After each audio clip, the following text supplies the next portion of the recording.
My kids planned to take my house, so I faked memory loss and recorded everything. After I slipped in the kitchen and hit my head, I was taken to the hospital. They said it was just a mild concussion, but what I overheard while resting changed everything. Through the curtain, I heard my daughter Laura say, "If mom doesn't come back fully functional, we need to figure out what to do with the house." Her husband Tom asked the doctor how to take legal control of my estate. My daughter-in-law Emily, she asked my son if I had a will right beside my bed. They thought I was out of it, but I was awake, listening. That night, I made a quiet decision. I would act confused, just enough to see who they really were. 3 days later, they tried to send me to a nursing home, but what I did changed everything.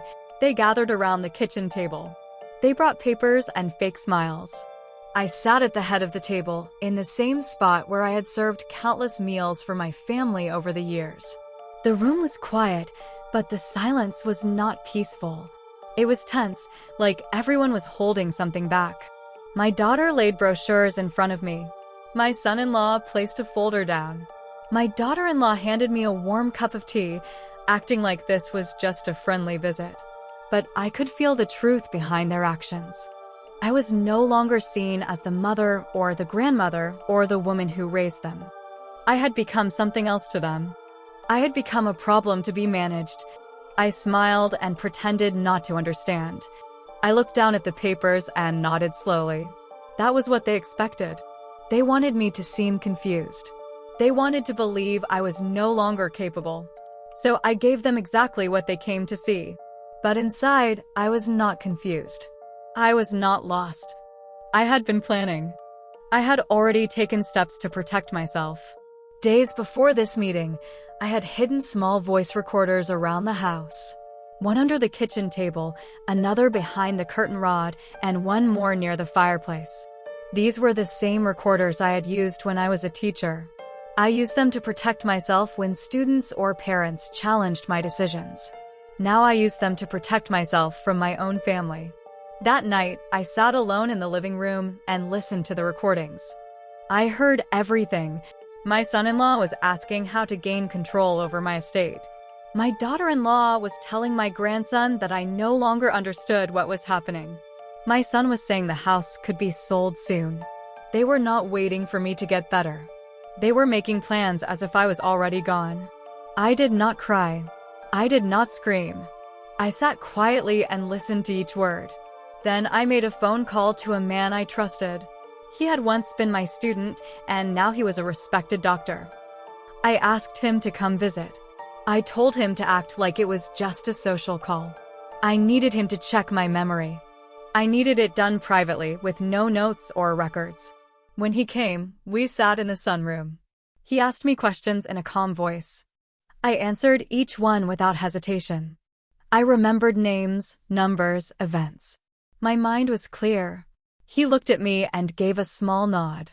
He did not say much, but I knew he understood. I passed the test, and he promised to keep it between us. The next day, I took out my will. I sat at my desk and read it carefully. I had written that will years ago, after my husband passed away. At the time, I believed my children would take care of me. I believed they would honor his memory. But now I saw the truth. They did not see me as a person. They saw me as a house, as a bank account, as a burden. So I rewrote the will. I removed their names. Every single one. I left everything to a foundation in my husband's name. He had worked for a tech company and left me shares that had grown over the years. We had agreed to keep it quiet. He wanted that money to support my future, not fund their greed. The house, the savings, the land, the car, everything went to the foundation. I also added a scholarship fund in my grandson's name. He was still young, still kind, still worth believing in. That evening, I waited until everyone was in the living room. They were chatting and smiling, pretending to be a happy family.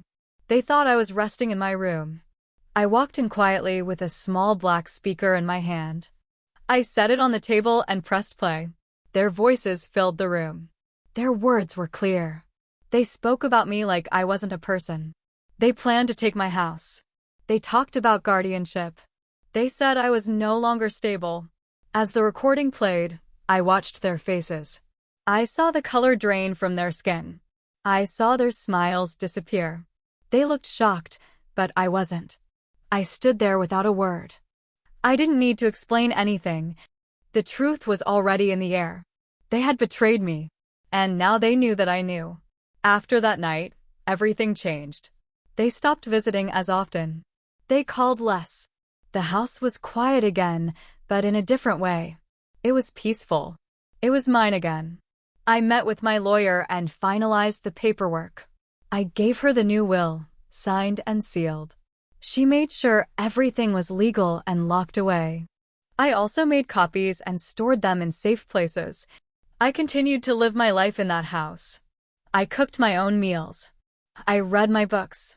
I tended the small garden in the back, even when my knees hurt. I was slower, yes, but not broken. My grandson still visited me. He came after school and told me about his day. We baked cookies. We watched old movies. We sat on the porch and looked at the trees. He never asked about what happened. He didn't need to. I was just his grandma again.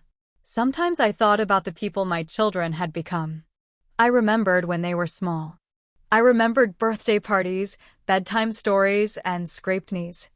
I remembered holding them when they were sick, helping them with schoolwork, clapping from the front row at school plays.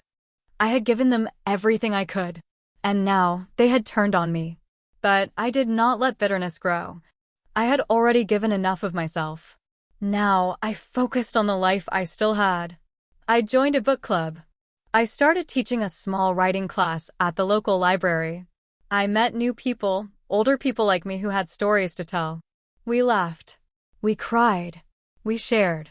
My house stayed just as it was. The creaky floors, the old furniture, the family pictures on the wall. I kept the piano, even though no one played it anymore. It reminded me of better days. I kept Jonathan's coat hanging by the door. It reminded me of the man who once held my hand and promised to protect me, even if he was gone. I kept a box of letters from him under my bed.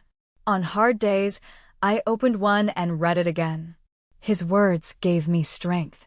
His memory reminded me of who I was before the betrayal. Seasons passed. Leaves turned gold and red, then fell. Snow came and covered the yard in silence. Spring returned, bringing green back to the trees. Through it all, I remained steady. I had survived the storm. I no longer feared my children. I no longer waited for apologies. I knew they would not come. They had made their choices, and I had made mine. When the scholarship fund in my grandson's name was announced, I smiled. It would help other children. Children who were kind. Children who needed a chance. I hoped he would grow up and remember that he had meant something to me. Not because of what he could take, but because of who he was. I stayed in that house for as long as I could. When it became too much, I chose a small place by the sea. My best friend helped me move. We packed up only what mattered. I left behind the weight. I kept the memories. I found peace in that new place. I walked along the shore. I listened to the waves. I wrote in my journal. Not for anyone else, but for me. I wrote the truth.